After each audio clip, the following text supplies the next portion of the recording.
Each video in this mini course highlights one of the key drivers of flexible mindsets. In this second video, we are going to explore the role of grappling in flexible mindset schools. We start with a quote from our book that highlights the essence of grappling.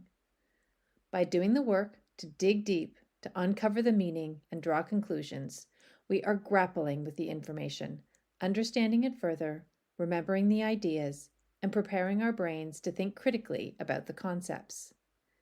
In the first video, we learned that curiosity drives our desire to investigate and to learn.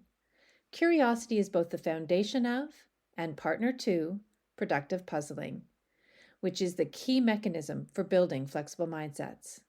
Productive puzzling is the focus of Chapter 2 in our book. In this video, we are going to focus on one of the most intriguing ways we can engage in productive puzzling, grappling. Let's start by defining productive puzzling, and then we will delve deeper into what we mean when we say grapple. We define productive puzzling as being engrossed in a perplexing problem that is within your grasp but requires thinking, grappling, and reasoning. So grappling is just one of the ways that we engage in productive puzzling, but it can be one of the most powerful ways to dig into our learning. When you wrestle with something, literally or figuratively, you grapple with it or try to overcome it. It brings to mind images of hooking, gripping, digging in, and holding.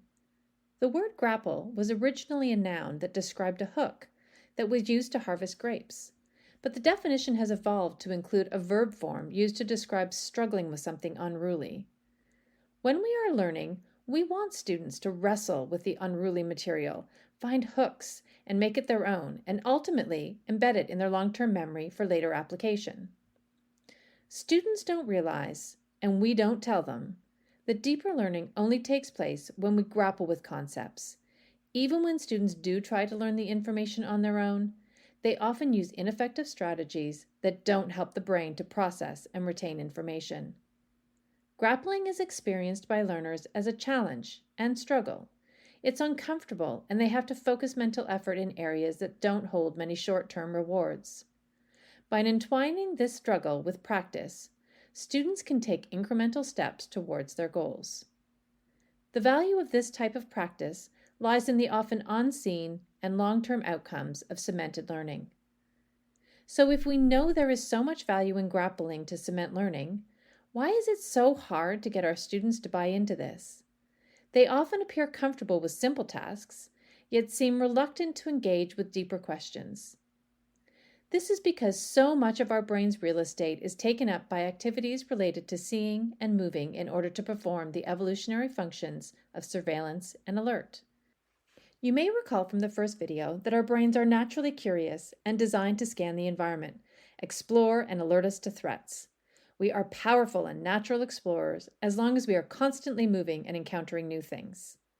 In contrast, our brains are not wired to think in ways that are demanded of us in our traditional classroom settings.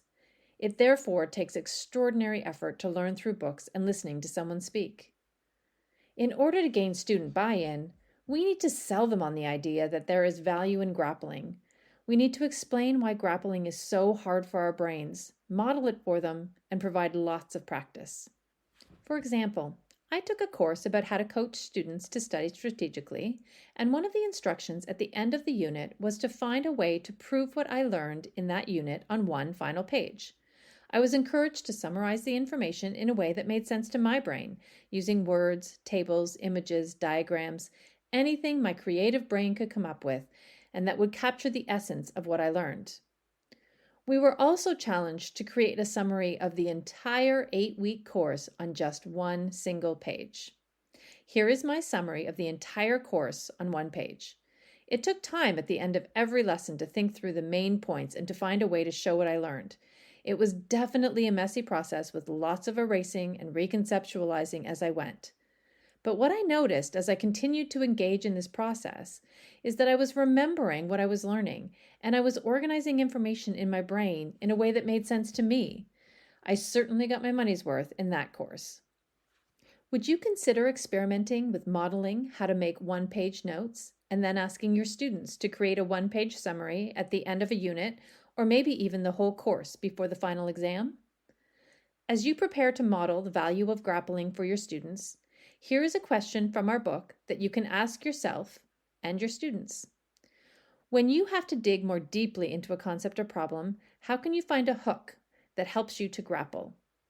A hook can be something that you find interesting about a topic. It could be an analogy or metaphor for the information, or an organizational structure for the information, such as creating a table or a chart. A hook is anything that tricks your brain into wanting to spend a little bit more time wrestling with the information. Because thinking is hard and it's not our natural tendency, you will want to encourage students to develop their ability to be curious, explore questions related to the topic to find points of connection. Remind them of the value of cementing their learning now so that they save time later trying to relearn and store it in their long-term memories.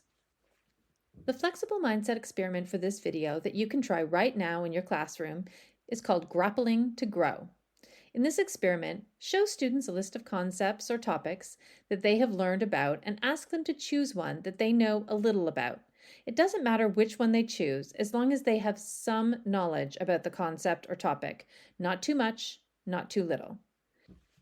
Ask students to brainstorm a list of words, phrases, thoughts related to the concept or topic. This can be just a list, or you can ask them to put the concept in the middle of the page and create a simple spider map.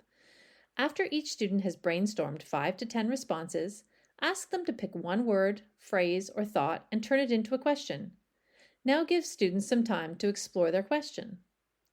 To conclude the experiment, ask them what they think the purpose of this experiment was and why you asked them to turn one of their ideas into a question.